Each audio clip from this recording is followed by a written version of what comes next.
किसी भी कोने में रहने वाला सनातन धर्म का उपासक इस आरती के बिना अपनी प्रार्थना अधूरी समझता है। रोजाना करोड़ों लोग इस आरती से प्रभु की अर्चना करते हैं। एक एक शब्द आत्मा को स्पर्श कर जाता है। लेकिन क्या आप जानते हैं कि इस आरती के रचयिता कौन थे? बड़ी विडंबना है कि करोड़ों लोगों द्वारा सस्वर पाठ की जाने वाली आरती के रचयिता के बारे में लोगों को जानकारी ही नहीं है। ओम जय जगदीश हरे। इस आरती के रचयिता का नाम है पंडित श्रद्धा राम फिल्लौरी, जो कि धर्म प्रचारक, लेखक, संगीतज्ञ, ज्योतिषी और समाज सुधारक थे। इस विश्व प्रसिद्ध आरती की रचना उन्होंने सन 1870 में की थी। सिर्फ रचना ही नहीं, धुन भी उन्होंने ही तैयार की थी। इस महान आत्मा का जन्म 30 सितंबर 1837 को फिल्लौर, पंजाब में हुआ था। इनके पिता जय दयालु जी एक प्रसिद्ध ज्योतिषी थे। बचपन से ही श्रद्धा राम जी इतने कुशाग्र थे कि मात्र 10 वर्ष की आयु तक ही कई भाषाओं का ज्ञान अर्जित कर चुके थे।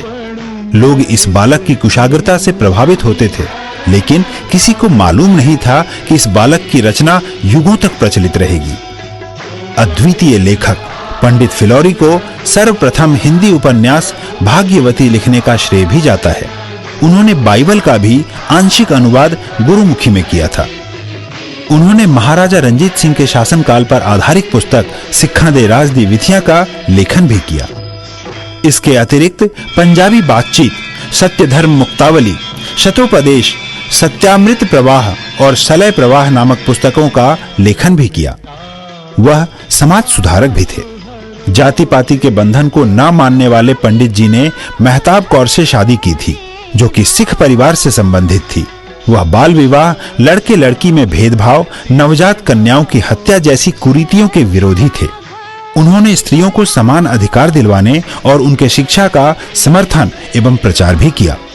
पंडित श्रद्धाराम फिल्लौरी 1857 के प्रथम स्वतंत्रता संग्राम से प्रभावित होकर लोगों को एकत्रित करके देशभक्ति की गाथाएं सुनाते थे। अंततः ब्रिटिश सरकार ने उन्हें फिल्लौर से पलायन करने का हुक्म दिया।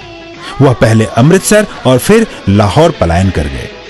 अद्वितीय आरती के रचयिता पंडित श्रद्धाराम फिल्लौरी यद्यपि हमारे बीच सशरीर नहीं है, परंतु आत्म विभोर करने वाली जगत के ईश का गुणगान करने वाली आरती के प्रत्येक शब्द में उनकी छवि विराजमान है।